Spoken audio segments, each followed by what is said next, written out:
Hi, Auntie Dana here. Have you ever heard somebody say fee, fi, fo, fum? What does that make you think of? Eh? A bear? A poem? Yes, I heard someone say it. A giant. That's because today we're reading David's Father. Another silly, wonderful story by Robert Munsch and illustrated by Michael Martchenko. Alrighty. David's father. Julie was skipping home from school. She came to a large moving van.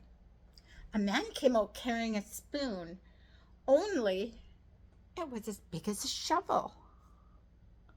Another man came out carrying a fork, only it was as big as a pitchfork. A third man came out carrying a knife, only it was as big as a flagpole. Yikes, said Julie.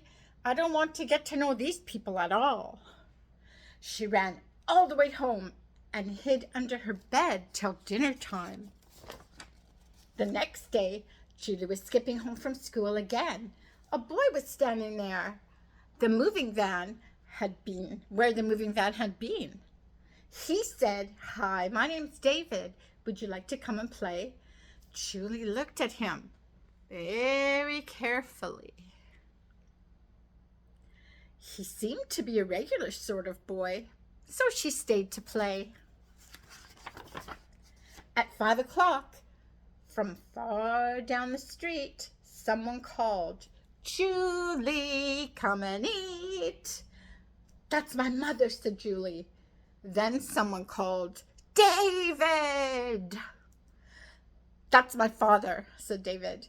Julie jumped in the air, ran around a circle 3 times. 1, 2, 3. Ran home and locked herself in her room till it was time for breakfast the next morning. Whatever David's father sounded like scared her, The next day, Julie was skipping home. She saw David again. He said, "Hi, Julie. Do you want to come and play?" Julie looked at him very, very carefully. He seemed to be a regular boy, so she stayed and played. When it was almost 5 o'clock, David said, "Julie, please stay for dinner." But Julie remembered the big knife, the big fork, and the big spoon. "Well, I don't know," said Julie. "Maybe it's a bad idea. I think maybe no. Goodbye, goodbye, goodbye." "Well," said David, "we're having cheeseburgers, chocolate milkshakes, and a salad." "Oh," said Julie, "I love cheeseburgers." "I love cheeseburgers. I'll stay. I'll stay." And there we see that food that David's talking about. Oh, look, got to see her smile at that. Her favorite, I think. So they went into the kitchen. There was a small table with cheeseburgers, milkshakes, and salads. Right there, ready to go. On the other side of the room, there was an enormous table. On it were a spoon as big as a shovel, a fork as big as a pitchfork, and a knife as big as a flagpole. "David," whispered Julie, "who sits there?" "Oh," said David, "that's where my father sits. You can hear him coming now." David's father sounded like this. Broom, broom, broom. Heavy-footed steps, eh? He opened the door. David's father was a giant. On his table, there were 26 snails, 3 fried octopuses, and 16 bricks covered with chocolate sauce. David and Julie ate their cheeseburgers, and the father ate the snails. David and Julie drank their milkshakes, and the father ate the fried octopuses. David and Julie ate their salads, and the father ate his chocolate-covered bricks. What a huge meal. David's father asked Julie if she would like a snail. Julie said no. David's father asked Julie if she would like an octopus. Julie said no. David's father asked Julie if she would like a delicious chocolate-covered brick. Julie said no, but please may I have another milkshake? So David's father made her another milkshake. Oh, it looks so small to him and so big for her. When they were done, Julie said very softly, so the father couldn't hear, David, you don't look very much like your father. Well, I'm adopted, said David. Oh, said Julie. Well, do you like your father? He's great, said David. Come for a walk and see. So they walked down the street. Julie and David skipped, and the father went brum, brum, brum. They came to a road. They couldn't get across. The cars would not stop for David. The cars would not stop for Julie. The father walked into the middle of the road, looked at the cars, and yelled, Stop!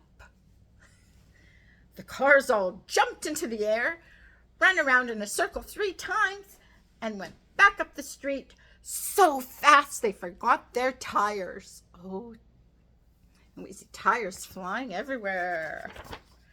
Julie and David crossed the street and went into a store. The man who ran the store didn't like serving kids. I don't know why not. They waited 5 minutes, 10 minutes, 15 minutes. Then David's father came in. He looked at the storekeeper and said, These kids are my friends. The man jumped up in the air, ran around the store 3 times, and gave David and Julie 3 boxes of ice cream, 11 bags of potato chips, and 19 lifesavers, all for free. I think because he was so scared. Julie and David walked down the street and went around a bend. Look at them carrying all that stuff. Yeah, I don't think that shopkeeper ever saw a giant before. There were 6 big kids from grade 8 standing in the middle of the sidewalk. They looked at David, they looked at Julie, and they looked at the food. They looked at Julie, and they looked at the food. Must have been twice. Then one big kid reached down and grabbed a box of ice cream. David's father came around the bend. He looked at the big kids and yelled, Beat it! Hearing that from a giant, they jumped right out of their shirts. They jumped right out of their pants, and they ran down the street in their underwear. Julie ran after them, but she slipped and scraped her elbow. I just want to say, I think those kids might have been bullies, right? They didn't ask if they could come and share. They just grabbed and took it, right? So when they saw the giant, of course they got scared. David's father picked her up and held her. Then he put a special giant bandage on her elbow. Julie said, Well, David, you do have a very nice father after all. But he's still kind of scary.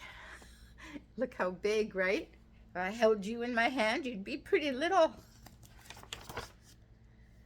You think he is scary, said David. Wait till you meet my grandmother. So, I don't know, what do you guys think? I'm thinking the grandmother with hairy legs like this looks like she could be a monster, not a giant. I don't know if there's another story to find out. Not this time. Oh, goodness. Robert Munsch is the children's author with so many silly stories. And since it's Silly Sunday, yeah, we love to laugh. If you have, you can stop and read all the silly sayings on my whiteboard. Just for you, just for this story. Okay. Take care. I'll see you soon.